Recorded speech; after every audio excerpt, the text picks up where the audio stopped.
Income from business का थोड़ा सा बताना चाह रहा था। ये एक तीसरा हेड है, 5 हेड्स में से इनकम में से ये भी एक हेड है, इनकम फ्रॉम बिजनेस जिसे कहते हैं। ये क्या होती है? Profits and gains of any business. Income from business क्या होती है? प्रॉफिट्स आपको या गेन्स, मुनाफा जो है वो किसी बिजनेस से हासिल आता हो। अब वो कैसे आ सकता है? या तो वो आप सेल करते हो चीज़ों की या सर्विस देते हो। किस तरीके से सेल कर सकते हैं? कोई तिजारत कर सकते हैं, कोई प्रोफेशनल तंजीम बना के आप सर्विसेज दे सकते हैं, या कोई ऐसी और तंजीम बना के आप सिमिलर एसोसिएशन बना के आप जो है चीज़ें बेच सकते हैं, या चीज़ों की सर्विस दे सकते हैं, मुख्तलिफ जो भी चीज़ें आपके पास हैं। अगर आप मूवेबल प्रॉपर्टी, वहाँ पे हो रही थी इमूवेबल प्रॉपर्टी, अगर आपका रेंट ए कार का बिजनेस है ना, तो वो आप एक लीज पे देते हैं, किराए पे देते हैं गाड़ी को, तो ये इनकम फ्रॉम बिजनेस में आएगी। लेकिन बिल्डिंग भी प्रॉपर्टी है, कार भी प्रॉपर्टी। कार एक मूवेबल प्रॉपर्टी है जो एक जगह से दूसरी जगह चली जाती है। इससे हासिल होने वाली आमदनी इनकम फ्रॉम बिजनेस है। और इमूवेबल प्रॉपर्टी जो होती है बिल्डिंग, उससे हासिल होने वाली जो इनकम है वो इनकम फ्रॉम प्रॉपर्टी है। ठीक है, अब इसमें जो है ना, fair market value of any benefit from past, present और फ्यूचर बिजनेस रिलेशनशिप। जैसे सैलरी इनकम में हमने देखा था, पास्ट या प्रोस्पेक्टिव एम्प्लॉयर से कोई बेनिफिट जो मिलता था वो सैलरी का पार्ट गर्दाना जाता था। इसी तरह बिजनेस में किसी भी बिजनेस रिलेशनशिप की वजह से आपको माजी में कोई फायदा हुआ हो, या अब हो रहा हो, या फ्यूचर में हो सकता हो, तो वो भी इनकम फ्रॉम बिजनेस ही शुमार किया जाएगा। इसके अलावा जो कंपनीज हैं, ये आप नोट कर लें काइंडली। सवाल बहुत सारे लोग हैं इस वक्त जो सुन रहे हैं ना, वो फिर सारे डिस्टर्ब हो जाते हैं। इंशाल्लाह आपके सारे सवालों का जवाब देंगे। अभी स्टूडेंट ने जो है ना सवाल पूछा है, आप सारे सवाल नोट कर लें, इंशाल्लाह सबका जवाब देंगे।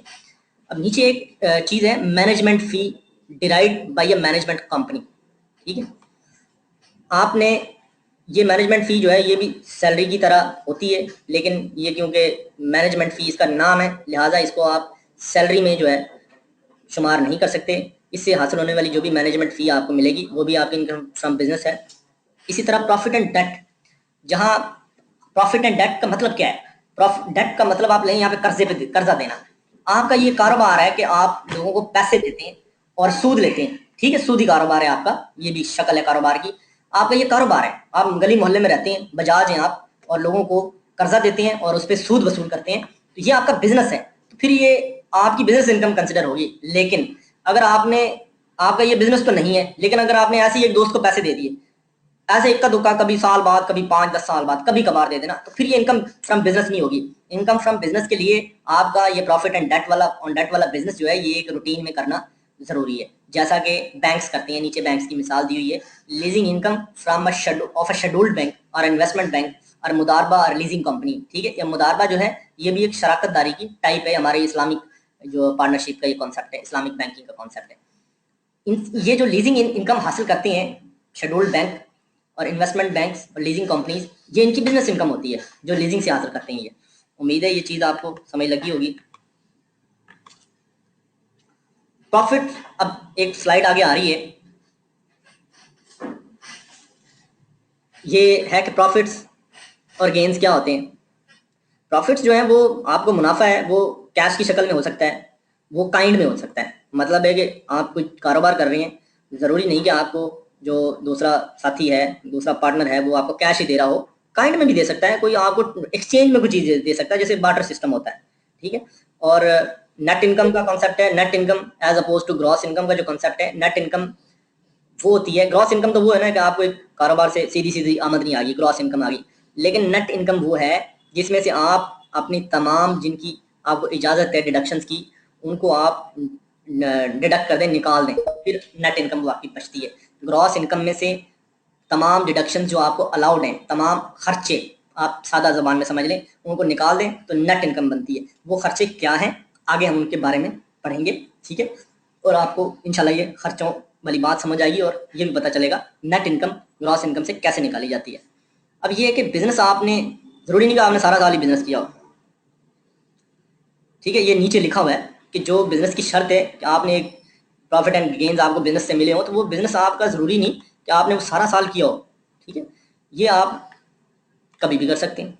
सारा साल में कभी भी आपने बिजनेस किया और उससे आपको इनकम ली आई है तो बिजनेस इनकम है। ठीक है, बस ये ज़रूरी है कि आपने उस साल के अंदर वो बिजनेस किया हो।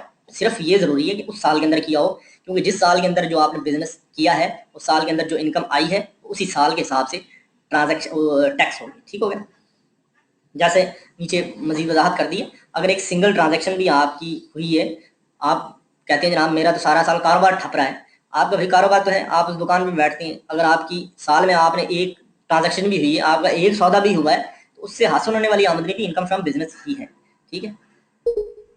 अब ये कह रहे हैं कि non recurring receipts arising from business chargeable to tax, ये थोड़ी सी आपको कंफ्यूज करेगी, इसमें आप ना पढ़ें, लेकिन ऊपर वाली बातें जो हैं आप वो थोड़ा सा याद रखें। Net income, gross income, profit cash में, काइंड में भी हो सकता है, गेन जो बिजनेस के हो, जरूरी नहीं कि बिजनेस आपने सारा साल किया हो, आपने एक महीना भी किया काफ़ी है। बहुत सारे बिजनेस ऐसे हैं, चावल का जो बिजनेस है वो आपका एक सीजनल बिजनेस है, फ्लोर का जो बिजनेस है सारा साल नहीं होता, वो एक सीजनल बिजनेस है। चावल जब आता है मिलें उसी वक्त चलती हैं, फ्लोर भी ऐसे ही है, वो भी स्टॉक करते हैं। कॉटन है, बहुत सारे ऐसे कारोबार हैं जो सीजनल होते हैं, सिर्फ एक खास मौसम में ही होते हैं। जैसे सीमेंट जो है वो बरसात में यानी कि उसका काम रुक जाता है, इतनी मैन्युफैक्चरिंग नहीं होती क्योंकि नमी होती है, वो नमी सीमेंट के प्रोसेस को डिस्टर्ब करती है। तो आप ये नहीं कह सकते मैंने जनाब 1-2 महीने कारोबार नहीं किया लिहाजा मेरी जो इनकम फ्रॉम बिजनेस नहीं, आप इसको कंसिडर करें, वो आपकी income from business he consider होगी, क्योंकि साल में अगर आपने वो कुछ अर्सा भी किया कारोबार।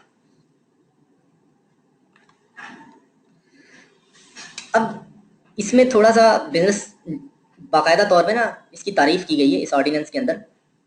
आपने इसको आपने जहन में इमेज बना लें कि क्या बिजनेस हो सकता है। सबसे पहला पॉइंट आप इस हवाले से देख सकते हैं कि कोई भी ट्रेड, इसमें शामिल नहीं है सारी चीज़ें जो नज़र आ रही हैं ना आपको स्क्रीन में, कोई भी ट्रेड, चीज़ों का लेन देन, सेल परचेज, कॉमर्स बड़े लेवल पे सेल परचेज होती है। ट्रेड जो है वो आप एक बाजार में करते हैं, लोकल मंडी में करते हैं, एक मोहल्ले में करते हैं, उमरकोट में करते होंगे, लेकिन कॉमर्स एक बड़े स्केल पे है, बड़े स्केल पे चीज़ों की खरीदो फरोख्त।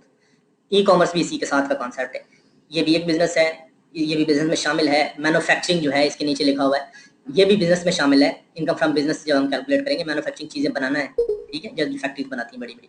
इसी तरह कोई भी प्रोफेशन आपने अडॉप्ट किया हुआ है, ये भी आपका इनकम फ्रॉम बिजनेस होगी। अगर आप एक वकील हैं, आपका प्रोफेशन है, आप एक डॉक्टर हैं, तो आप जो है इस प्रोफेशन से जो इनकम हासिल कर रहे हैं वो इनकम फ्रॉम बिजनेस शुमार होगी, उसी तरीके से वो टैक्स होगी। वोकेशन एक ऐसी चीज़ है जो आप एक शुगल मेले के लिए करते हैं और वो आपका पेशा नहीं है, तो वो आपका यानी कि वो भी बिजनेस इनकम शुमार होगी। जैसा कि हम आपको पढ़ा रहे हैं, हम प्रोफेशनली टीचर्स नहीं हैं, हम तो एम्प्लॉयमेंट करते हैं, गवर्नमेंट जॉब करते हैं, लेकिन ये पढ़ाते हैं हम, जो टीचिंग करते हैं ये वोकेशन है, यानी कि ओकेजनली करते हैं, तो आप इसको वोकेशन समझ सकते हैं। और ये भी हमारी इनकम फ्रॉम बिजनेस होगी और इससे जो पैसे होंगे वो इनकम फ्रॉम बिजनेस के तौर पे टैक्स होने चाहिए। ये ई कॉमर्स की एग्जांपल पूछ रहे हैं जी कि ये online lectures are we are doing, ये ई कॉमर्स ये तो छोटे लेवल पे, लेकिन ये ई कॉमर्स की डेफिनेशन में आएगा, क्यों ई कॉमर्स जो है वो is bit different from simple commerce. E commerce is largely related to electronic transactions and electronic way of doing business. आप बहुत डिटेल में जा रहे हैं भाई, थोड़ी ब्रेक लगाएं, सारी चीज़ें आ जाएंगी समझ में। अब एनी एडवेंचर और concern in the nature of trade, आप कोई एडवेंचर कर रहे हैं ट्रेड टाइप का, या कोई कॉमर्स टाइप का एडवेंचर कर रहे हैं, या आप मैन्युफैक्चरिंग का कर रहे हैं, या प्रोफेशन का, ये सारे भी इसी में आएंगे। ट्रेड बुनियादी तौर पे 4 बातें आपने जहन में रखनी है। What is adventure in business? Adventure in business यार ये है कि आप जो है लोगों को ट्रिप लगवाते हैं कश्मीर के, ठीक है, और बस गर्मियों की छुट्टी में, आप सारा साल घर में होते हैं, लेकिन गर्मियों की छुट्टियों में आप एडवेंचर करते हैं इन दी नेचर ऑफ बिजनेस, लोगों को आप घुमाते फिराते हैं कश्मीर में और टूरिज्म से पैसे कमाते हैं, ठीक है। लेकिन आपने 4 बातें याद रखनी है, बाकी आपको सारी बातें आपके जहन से नहीं निकलेंगी। ट्रेड, कॉमर्स, मैन्युफैक्चरिंग और प्रोफेशन, इनसे हासिल होने वाली जो आमदनी है वो बिजनेस इनकम होगी और बिजनेस इनकम के हेड में आएगी, उसी में टैक्स होगी। और हमेशा आपने याद रखनी है कि एम्प्लॉयमेंट से हासिल होने वाली आमदनी जो है ना, आप प्रोफेशनल डॉक्टर हैं लेकिन आप सरकारी अस्पताल में काम करते हैं, भाई आप वहाँ पे प्रोफेशनल नहीं है, आप वहाँ पे एम्प्लॉयमेंट हुई पड़ी आपकी, आप वहाँ के एम्प्लॉई हैं, लिहाजा वो आमदनी आपकी सैलरी इनकम है, वो आपकी बिजनेस इनकम नहीं है। बस थोड़ा सा एहतियात रखनी है। ट्रेड, कॉमर्स, मैन्युफैक्चरिंग, प्रोफेशन और वोकेशन से जो इनकम होगी वो बिजनेस इनकम है, और एम्प्लॉयमेंट से जो इनकम है वो एक्सक्लूजन है, वो अगर आप कर रहे हैं वो आपकी जो है उसमें शुमार नहीं होगी। अगर आप किसी फैक्ट्री में मैन्युफैक्चरिंग कर रहे हैं, लेकिन अगर आप वहाँ पे आप एम्प्लॉयड हैं, आपकी वो सैलरी इनकम है जो सैलरी मिल रही है आपको, हाँ फैक्ट्री के मालिक को जो इनकम आ रही है वो उसकी बिजनेस इनकम है, ठीक है ना। इसी तरह आप किसी एजेंट हैं और ट्रेडिंग कर रहे हैं, कर तो आप ट्रेडिंग रहे हैं, लेकिन आपकी तो मुलाजमत है वहाँ पे, उस बंदे के पास, जिस बंदे के पास आपकी मुलाजमत है उससे तो आप सैलरी ले रहे हैं, वो आपकी एम्प्लॉयमेंट से आ रही है, सैलरी इनकम है। और जिस बंदे के लिए आप काम कर रही हैं वो ट्रेड का काम कर रहे हैं जिस बंदे के लिए, उसकी वो ट्रेड की इनकम ज़रूर कहलाएगी। अब थोड़ा सा आगे चलते हैं, अब थोड़ा सा इसको डिफाइन कर दें। कुछ लोग पूछ रहे थे सवाल, ये मजीद चीज़ें हमने फैला दी थोड़ी सी। ऑर्डिनरी मीनिंग बिजनेस के क्या है? An activity of making, buying, selling, supplying things for money. Commerce, दोनों चीज़ें इसमें शामिल हैं, चारों चीज़ें शामिल हैं। ट्रेड में बाइंग और सेलिंग होती है प्रॉफिट के लिए, एक्सचेंज भी होता है, बार्टर सिस्टम भी होता है, ठीक है। बाइंग कॉमर्स जो है ये भी buying and selling goods for profit है, लेकिन कॉमर्स का स्केल बड़ा होता है, ठीक है। प्रोफेशन, ये अब स्लाइडें सारी बड़ी सेल्फ स्पीकिंग सी हैं। Profession a paid occupation, specially one that requires advance education और ट्रेनिंग। लॉयर, डॉक्टर, ये प्रोफेशनल्स हैं, एडवांस एजुकेशन चाहिए। हर बंदा प्रोफेशनल नहीं बनता, ना ही होता है, और ना वो फिर जो आमदनी उससे हासिल कर रहा है वो प्रोफेशनल इनकम, बिजनेस इनकम बनेगी। इसी तरह वोकेशन जो है ये calling the way one passes life, natural liking for a particular kind of work, trade और प्रोफेशन। ये आपका जो है ना मतलब नेचुरल लाइकिंग की वजह से रुझान हो सकता है। वोकेशन, कई लोगों के मुख्तलिफ वोकेशन होते हैं, तो ये प्रोफेशन से डिफरेंट है। इसमें आपको कोई एडवांस क्वालिफिकेशन नहीं चाहिए, बस आपकी लाइकिंग है, उसकी बुनियाद पे आप ये काम कर रहे हैं, तो ये वोकेशन हो जाएगा। ये कंसर्न है, business concern employs an adequate degree of business organisation for the purpose of carrying on the undertaking. कोई भी काम करने के लिए कोई छोटी सी, यानी कि कंसर्न जो है ना, सेटअप आपका हो ना ऑर्गेनाइजेशन का, कोई भी काम करने के लिए, तो वो आपका एक कंसर्न कहलाएगा। ये कोई लीगल टर्म नहीं है, बहुत खास, लेकिन आप इसको देख लें। एडवेंचर इन दी जो है ना नेचर ऑफ ट्रेड और बिजनेस पूछ रहे थे भाई, ये कि ट्रांजेक्शन ऑफ परचेज और sale may be for profit motive और इन्वेस्टमेंट के मोटिव से हो सकती है। ये adventure in the nature of trade है, आप प्रॉफिट के लिए भी कर सकते हैं, आपको इमीडिएटली चीज़ आप खरीद रहे हैं, बेच रहे हैं, इमीडिएटली प्रॉफिट आए, या आप लॉन्गर टर्म भी कर सकते हैं कि आपको उसमें से इन्वेस्टमेंट करते हैं, लॉन्ग टर्म में आपको चीज़ है। नुमान खान साहब पूछे हैं, commerce is combination of trade and aid to trade. बिल्कुल, कॉमर्स और ट्रेड जो है ना ये बहुत जो है मिलते जुलते कॉन्सेप्ट हैं, और ट्रेड ज़रा सिंपल चीज़ है, आम जो हमारे गली मोहल्लों में, ये शहरों में है। कॉमर्स एक लार्जर चीज़ है, और बाकायदा इसकी एक वजारत भी पाकिस्तान में है, ministry of commerce and trade उसे कहते हैं। तो ये मिलती जुलती चीज़ें हैं, दोनों बहन भाई हैं, बस आप इतना याद रखें। बहुत गहराई में जी ट्रेड कॉमर्स का पार्ट है, बिल्कुल नुमान साहब आप सही कह रहे हैं। ट्रेड जो छोटी चीज़ है, होती कॉमर्स में भी ट्रेड है, लेकिन ये मैसिव स्केल है कॉमर्स का। आप भाई हमसे भी ज़्यादा एडवांस जा रहे हैं नुमान साहब। ये एमसीक्यूज़ है, लेकिन मैं आपको कराना नहीं चाहता, आप इसे करें। बस ये रखें कि ये लाहौर जिम खाना ने 50 लाख रुपए की मेंबरों को फूड सेल कर दी, तो ये इसकी बिजनेस इनकम है। इसी तरह क्लब ने अपनी सर्विसेज दी हैं, स्विमिंग पूल की, लॉन की, गोल्फ कोर्स की, ये हासिल की हैं, ये भी इसकी बिजनेस इनकम है, ठीक है। ये refund, club also receive refund able security of 1 lakh from the new members during the tax year, ये भी उनकी इनकम होगी जी। ये आगे इसके जो है ना आ रहे हैं मिसालें, ये सैलरी से ज़्यादा रिलेट कर रही हैं। मिस्टर अली जो है, मिस्टर ए, उसने एक एम्प्लॉई है प्राइवेट लिमिटेड कंपनी का, और उसने ये रकम अपने एम्प्लॉयर से हासिल की है, जिसमें बेसिक सैलरी है उसकी 9,60,000 रुपये, और हाउस रेंट उसने लिया 4,20,000 रुपये, कन्वेंस अलाउंस मिला है, फ्री यूटिलिटीज़ मिली हैं उसे, मेडिकल अलाउंस मिला है, ठीक है। और मिस्टर अली ने अपनी जो पर्सनल कार है ना, वो रेंट कार को दे दी है, और 24,000 पर मंथ के हिसाब से वो रेंट ले रहा है उसका। इसी तरह मिस्टर ए ने जो है अपनी पोर्टेबल जनरेटर जो है ना वो रेस्टोरेंट को दे दिया 20,000 रुपये के हिसाब से। अब इसमें दो चीज़ें देखें आप, ये चीज़ें देखें, ये इसकी सैलरी इनकम है, वो एम्प्लॉयर से मिल रही है। ये प्राइवेट लिमिटेड कंपनी से ले रहा है, सैलरी भी वहीं से ले रहा है, हाउस रेंट भी वहीं से ले रहा है, कन्वेंस अलाउंस भी वहीं से ले रहा है, फ्री यूटिलिटीज भी वहीं से ले रहा है, मेडिकल अलाउंस भी ले रहा है। ये तो है सैलरी, एम्प्लॉयर एम्प्लॉई का रिलेशनशिप है। अब वो शाम को आता घर, या अपनी कार उसने उबर वालों को दी हुई है, रेंट कार उसने दी हुई है और उसका किराया ले रहा है, ये उसकी मूवेबल प्रॉपर्टी है, ठीक है ना। मूवेबल प्रॉपर्टी आपको जैसे पहले भी बताया था, उसका अगर रेंट अगर आपके पास आ रहा है तो वो आपकी इनकम फ्रॉम बिजनेस है। अगर इमूवेबल प्रॉपर्टी है, कोई लैंड बिल्डिंग है, वो इनकम फ्रॉम प्रॉपर्टी में। लिहाजा जो ये रेंट कार है ना, इसका जो इससे आ रहा है वो इनकम फ्रॉम बिजनेस है। इसी तरह जनरेटर जो आ रही है, ये भी मूवेबल है उसकी चीज़, इससे जो इनकम आ रही है वो भी बिजनेस इनकम है। मुश्किल नहीं होनी चाहिए इस बात को समझने के लिए, सादा सी बात है। अब ये थोड़ा सा एडवांस है, कुछ लोगों का दिल करे तो इसे पढ़ें। प्रॉफिट एंड डेट आपको पहले भी थोड़ा समझाया है, ठीक है। और इसको, इसमें अगर आप कंफ्यूज हो तो इसको बिल्कुल ना पढ़ें और परेशान भी ना हो, ये ज़्यादा डेप्थ वाला सवाल है। ये भी इसी तरह लीजिंग इनकम, ये जो चीज़ें थी ऑर्डिनेंस में, कोशिश की हमने उनको निकालने की, ठीक है। ने ये जनाब लीजिंग इनकम है। अब ये चीज़ है बेसिकली, थोड़ी सी इस पे फोकस करें कि जो हेड होता है बिजनेस इनकम का, उसमें से इनकम कैसे कैलकुलेट की जाती है। सबसे पहले उसमें बिजनेस, ये सवाल आप भाई आप थोड़ा सा नोट कर लें। शादी हॉल वाले का रेंट क्या होगा? शादी हॉल वाला जो आपसे रेंट ले रहा है ना, तो वो उसका बिजनेस है, वो आपको वो किराए पे नहीं दे रहा, वो आपने बस यूटिलाइज किया है और आपने सर्विस ली है उसकी, ठीक है ना। वो उसने आपको राइट टू यूज या ऑक्यूपाई करने का राइट नहीं, तो वो तो 2 घंटे के लिए आप आए हैं ना भाई, वो उसका इनकम फ्रॉम बिजनेस है, इनकम फ्रॉम प्रॉपर्टी नहीं है। हाँ, अगर आपको वो शादी हॉल दे देता है 1 महीने के लिए कि जनाब आप इसे जैसे मर्जी इस्तेमाल करने, फिर आप उसे जो पैसे देंगे वो उसकी इनकम फ्रॉम प्रॉपर्टी होगी। लेकिन अगर 2 घंटे के फंक्शन के लिए आप आए हैं, उसने खाना भी दिया आपको, तो वो आप उसकी जो है इनकम फ्रॉम प्रॉपर्टी नहीं बनेगी। इस तरह तो सारे रेस्टोरेंट कहेंगे जनाब हम इनकम फ्रॉम प्रॉपर्टी कमा रहे हैं, ठीक है, लोग आगे हमारे रेस्टोरेंट में बैठ जाते हैं।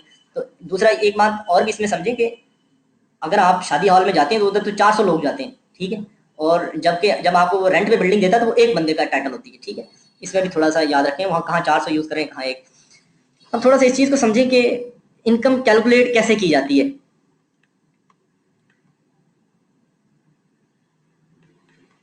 How to compute income under the head income from business.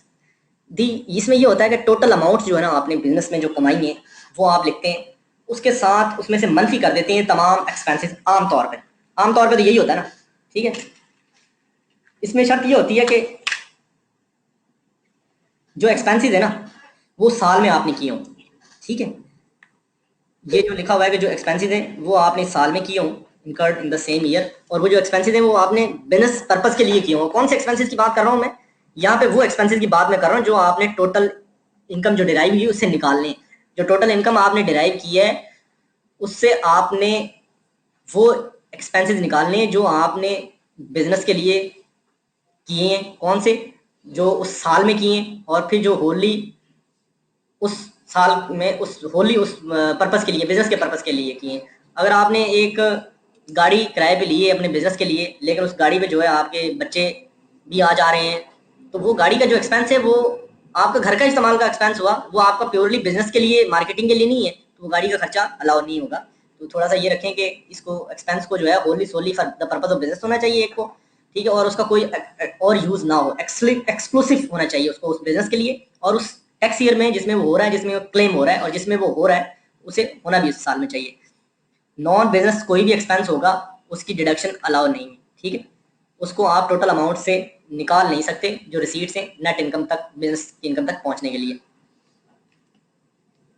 जैसे इलस्ट्रेशन दी हुई है, आप इसको पढ़ लीजिएगा। एक इलस्ट्रेशन मैं बता देता हूँ ऊपर वाली। आपने 70,000 रुपये का जो है ना बिल दिया एंटरटेनमेंट एक्सपेंस का, लेकिन इसमें से 10,000 रुपये का जो बिल है ना वो आपने अपने दोस्तों को एंटरटेनमेंट कराई। अब टोटल जो अलाउड एक्सपेंस आपको है वो 60,000 रुपये, क्योंकि 60,000 का जो एक्सपेंस है वो सिर्फ बिजनेस के लिए था। बाकी जो 10,000 रुपये का जो बिजनेस है, 10,000 रुपये का जो एक्सपेंस है वो तो आपने दोस्तों को मजे कराए हैं, तो वो आप बिजनेस के खाते में नहीं डालेंगे ना, आपको टैक्स वाले इसकी इजाजत देंगे या आप उसको भी शामिल करें। अगर आपने इसी तरीके से उसकी रसीद डाल दी अपने टैक्स में, तो जब आपका ऑडिट होगा टैक्स वाले उसको निकाल देंगे और आप उसको समझ लेंगे, वो अलाउ नहीं करेंगे। दूसरी मिसाल आप समझ लीजिएगा इंशाल्लाह, सादा सी मिसाल है।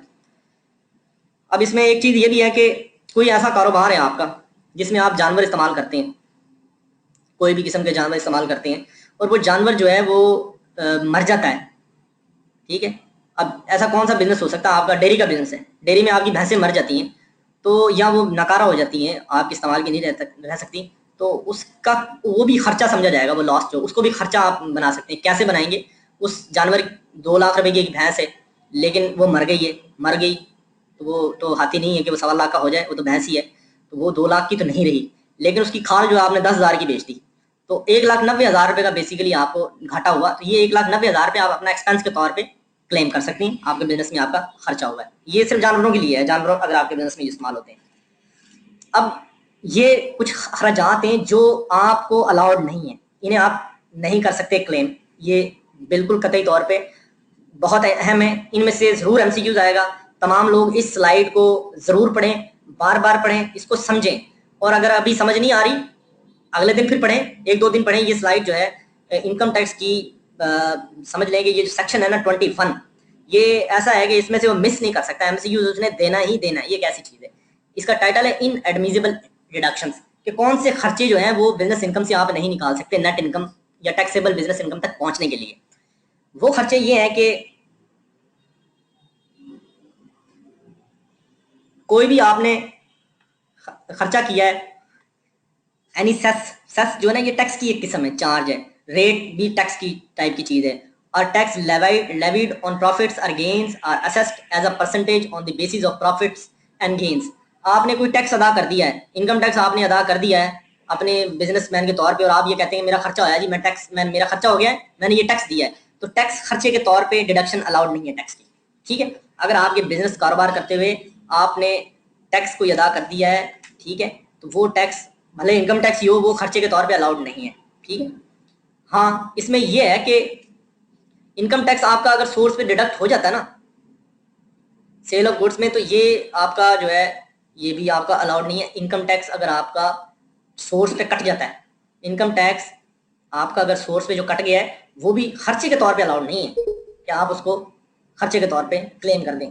ठीक है, इसी तरह सैलरी, ये 5 चीजें देखें, अगर आपने ये 5 काम किए, 6-7 काम किए, मैं हाईलाइट कर रहा हूँ, ये आपने खर्चे किए, आपने सैलरी की है, आपने रेंट अदा किया है, आपने कमीशन दिया है, आपने सूद दिया कर्जे पे, आपने नॉन रेजिडेंट को पैसे दिए, आपने सर्विसेज के पैसे दिए। ठीक है, ये तमाम जो खर्चे हैं ना, अगर इन पे टैक्स नहीं काटा आपने तो ये अलाउड नहीं है। मसलन आपकी एक फैक्ट्री है, उस फैक्ट्री में काम करने वाले तमाम मुलाजमीन को आप तनख्वाह देते हैं और बहुत सारे लोगों की तनख्वाह पे टैक्स लगता है। अगर आपने नुमान खान जैसे कंपनी चला रहा है और वो शहबाज साहब उसके मैनेजर हैं, नुमान खान ने शहबाज को तनख्वाह दी लेकिन टैक्स नहीं काटा, तो नुमान खान वो जो सैलरी तनख्वाह उसका खर्चा, नुमान खान का तो वो खर्चा है जो उसने शहबाज को सैलरी दी है, तो नुमान खान ने क्योंकि टैक्स नहीं काटा, लिहाजा वो उसे खर्चे के तौर पे जब क्लेम करेगा टैक्स वाले उसे नहीं मानेंगे। वो कहेंगे ऐसा कोई भी एक्सपेंस जिस पे आपने टैक्स काटना था लेकिन आपने नहीं काटा और आप उसे खर्चे के तौर पे क्लेम कर रहे हैं, तो हम इसे नहीं मानते, लिहाजा ये आपका खर्चा नहीं है। ठीक है, अगर आपने रेंट कोई दिया है उस पर आपने टैक्स नहीं काटा, ये थोड़ा सा कंफ्यूज आपको करे तो इसकी मैं वजाहत दे दूं कि रेंट पे अगर आपने किसी को रेंट पे कर रही है ना, तो बाज़ लोगों के लिए ज़रूरी है कि वो उस पर टैक्स काटें और टैक्स काट के खुद as a withholding agent government को दें। इसकी मिसालें मैं आगे आपको अच्छे तरीके से समझाऊंगा। इसी तरह अगर आप जिसको कमीशन दे रहे हैं ना आड़त पे, मंडी में, या डीलर को, प्रॉपर्टी डीलर को किसी को कमीशन दे रहे हैं, आपने उसको जब कमीशन देना है उस पर आपने उसका टैक्स काटना है, 10% उस पर रेट है। अगर आपने एक घर लिया है 2 करोड़ रुपए का, उसके ऊपर आपने 1 लाख रुपए कमीशन दिया है प्रॉपर्टी डीलर को, तो उस पे आपने जो 1 लाख रुपए जो कमीशन दिया ना, उसके ऊपर आपने 10,000 रुपए टैक्स काट के जमा कराना है उसके नाम से कि भाई इस प्रॉपर्टी डीलर का ये मैं टैक्स काट के गवर्नमेंट को दे रहा हूँ, ये जमा करा रहा हूँ और ये मेरा खर्चा हुआ है 1 लाख रुपए। फिर हम उसे मानेंगे कि आपका ये खर्चा मान लेते हैं। लेकिन अगर आपने कहा जी ये मेरा खर्चा हुआ, मैंने कमीशन दिया है, और अगर हम कहीं आपने टैक्स नहीं काटा हुआ, तो हम उसे आपका खर्चा नहीं मानते, तो आपके पास उसका कोई जवाब नहीं होगा। इसी तरह प्रॉफिट एंड डेट जो है उसको उस पर अगर आपने टैक्स नहीं काटा तो वो भी आपका खर्चे के तौर पे क्लेम नहीं कर सकते। इसी तरह पेमेंट टू नॉन रेजिडेंट्स है, इसको गोटा लगा लें इस सेक्शन को, उस पर भी आपने अगर टैक्स नहीं काटा, 152 के सेक्शन के तहत वो काटना होता है, फिर भी आपको वो खर्चा अलाउ नहीं होगा। ये असल में आपको थोड़ा सा आम शहरियों को मजबूर किया जाता है कि जहाँ जिन जिन चीज़ों पे उन्होंने टैक्स काटना है ना एज अ विदहोल्डिंग एजेंट, वो उन चीज़ों पे टैक्स काटें, तभी उनको फ़ायदा दिया जाता है जब वो डिडक्शन के तौर पे से क्लेम करते हैं। ठीक हो गया, ये गवर्नमेंट ने अपने फायदे के लिए किया हुआ है, लोगों को स्कीम एक लगाई हुई है। इसी तरह एक rule 10 of income tax rule 2002 में इंटरटेनमेंट एक्सपेंडिचर्स की लिमिट दी हुई है कि अगर उस लिमिट से ज़्यादा एक्सपेंडिचर हो जाए इंटरटेनमेंट का, उसको हम नहीं मानेंगे। या किसी ऐसे प्रोविडेंट फंड में आपने कंट्रीब्यूशन की है, आप एक फैक्ट्री के मालिक हैं और आप जो है प्रोविडेंट फंड आपने कायम किया हुआ है, प्रोविडेंट फंड की अगर ना समझ आई हो वो भी हम बताएंगे इंशाल्लाह आपको, उसमें आप कंट्रीब्यूशन करते हैं, इसको आपने याद करना है। बस ये सेक्शन आपने बार बार मुझसे पूछते रहना है, फिर भी जितनी देर में पढ़ाऊंगा या कोई और अगर आप कोई टीचर पढ़ाए ना, contribution to unrecognised provident fund जो है ना वो भी अलाउड नहीं है। गवर्नमेंट के जो प्रोविडेंट फंड हैं, गवर्नमेंट के जो ये रिकग्नाइज्ड है, और ज़्यादातर जो है ये नेस्ले, कोको कोला वगैरह के जो प्रोविडेंट फंड इन्होंने कायम किए हुए वो रिकग्नाइज्ड होते हैं। आम कुछ लोग होते हैं जो छोटी मोटी फैक्ट्रियाँ, कंपनियाँ होती हैं, उनके प्रोविडेंट फंड रिकग्नाइज नहीं होते, लिहाजा उनको इस बात पे मजबूर करने के लिए कि वो उनको रिकग्नाइज कराएं प्रोविडेंट फंड स्कीम को, ताकि लोगों से फ्रॉड ना हो, ज्यादती ना हो, तो उस पे उनको ये कहा जाता है कि आप इसको रिकग्नाइज कराएं। अगर आप इसको रिकग्नाइज नहीं कराएंगे, अगर आपका अनअप्रूव्ड पेंशन फंड होगा तो हम इस पे किया जाने वाली जितनी भी एम्प्लॉयर की कंट्रीब्यूशन है उसको खर्चा नहीं मानेंगे। ठीक है, कोई भी जुर्माना आप पे हो गया, आपके 20 लाख रुपए के जुर्माने हो गए, या आपकी मोटरवे पे गाड़ियां चलती हैं और आपके ड्राइवरों ने वहां पे चलान करा लिए, गाड़ियां गलत रूल पे चलाते हुए, इशारा तोड़ने के चलान आपने करा लिए। ठीक है, आपने जनाब कोई वायलेशन की है, लेबर डिपार्टमेंट वाले आप जुर्माना लगा गए, या पंजाब फूड अथॉरिटी में, पंजाब फूड अथॉरिटी जैसे बड़ी एक्टिव है यहाँ पे, आपका रेस्टोरेंट का बिजनेस है, उन्होंने आप जुर्माना कर दिया है, तो ऐसे जो जुर्माने हैं ये आपका खर्चा नहीं माना जाता। गवर्नमेंट कहती है आपने जो जुर्माने आपको हुए आपकी गलती की वजह से, कानून की खिलाफ वर्जी की वजह से, वो आपका खर्चा नहीं है, बल्कि वो आपकी इग्नोरेंस है, और उसको फिक्स करें, उसको खर्चे के तौर पे हम नहीं मानते। ठीक है, अब इसमें पर्सनल एक्सपेंडिचर, कोई भी आपका घरेलू एक्सपेंडिचर है वो अलाउड नहीं है, आप उसको खर्चे के तौर पे लें। पर्सनल एक्सपेंडिचर आपका पर्सनल एक्सपेंडिचर है, वो बिजनेस एक्सपेंडिचर की मद में आप उसको क्लेम नहीं कर सकते। ठीक है, इसी तरह अगर आपने कोई कैपिटल एक्सपेंडिचर किया है ना, तो वो उसको भी माना नहीं जाएगा। कैपिटल एक्सपेंडिचर जो है वो खर्चे के तौर पे क्लेम नहीं होता, वो तो आपकी बैलेंस शीट में जाता है, वो आपका एसेट होता है। ठीक है, वो एसेट के तौर पर रिफ्लेक्ट होता है, वो आपके प्रॉफिट एंड लॉस अकाउंट में से नहीं निकाला जाता क्योंकि अगर कैपिटल एक्सपेंडिचर को निकाल दें फिर तो आप हर साल ही लॉस में जाएंगे और आपका मुनाफा ही नहीं शो होगा। इसलिए कैपिटल एक्सपेंडिचर जो है वो सिर्फ, इसमें रेवेन्यू एक्सपेंडिचर जो है ना वो डिडक्शन उनकी एडमिजिबल होती हैं और उनमें भी जो शराइत पे पूरे होते हैं। ठीक है, रेवेन्यू एक्सपेंडिचर वो होते हैं जो बार बार होते हैं, कैपिटल एक्सपेंडिचर होता है जो कभी कभार हो, एक दफा हो तो 10 साल तक उसका फायदा चलता रहता है। ठीक है, ऐसे एक्सपेंडिचर्स कैपिटल एक्सपेंडिचर्स होते हैं और उनकी डिडक्शन अलाउड नहीं है, ये एंड पे कैपिटल है। इसी तरह जो है आप नॉन बैंकिंग चैनल से अगर किसी को पेमेंट करते हैं किसी खर्चे की, किसी एम्प्लॉय की तनख्वाह जो है वो 15,000 रुपये है, ठीक है, लेकिन अगर आप उसको नॉन बैंकिंग चैनल से अदा कर रहे हैं तो भी आपको उसकी खर्चे की जो उसकी तनख्वाह का जो खर्चा है वो आपको डिडक्शन के तौर पे अलाउड नहीं है। ये इसका मकसद बेसिकली उनको डॉक्यूमेंट करना है। ठीक है, नुमान खान साहब पूछ रहे हैं अनरिकग्नाइज्ड प्रोविडेंट फंड क्या होता है। प्रोविडेंट फंड मैं आपको बताऊंगा और फिर मैं बताऊंगा अनरिकग्नाइज्ड प्रोविडेंट फंड क्या होता है, आप थोड़ा सा वेट कर लें, बस मुख्तसर सी चीज़ें रहेंगी थोड़ी सी। ये डेप्रिसिएशन की चीज़ है, ये डेप्रिसिएशन इंशाल्लाह आपको कल पढ़ाई जाएगी। अभी तक के लिए आपको इतनी ही चीज़ें पढ़ानी थी और ये हमने आपको बता दी हैं। अब मैं ऑन कर रहा हूँ, मेरे साथ दूसरे रिसोर्स पर्सन नॉन रेजिडेंट जो है ना उस्मान भाई, आपको पिछला लेक्चर आपने सुने, आप मेरे ख्याल है एडमन साहब हमने आपका नाम भी लिख के दिया 3-4 मिनट पहले के कुछ लोग नए आज प्रोग्राम में ज्वाइन कर रहे हैं, इन सबको इन्होंने मेल कर दी हैं लिंक्स पिछले लेक्चर के, और पिछली स्लाइड्स भी कर दी हैं, पिछले एमसीक्यूज भी कर दिए हैं। कुछ लोगों को नहीं जिनको हुए वो एडमन साहब कह रहे हैं हम उनको इंशाल्लाह कर देंगे, वो उनको जैसे इतला देते हैं। तो आप अगर पिछला लेक्चर सुनेंगे तो आपको रेजिडेंट नॉन रेजिडेंट पता चल जाएगा। जरूर आप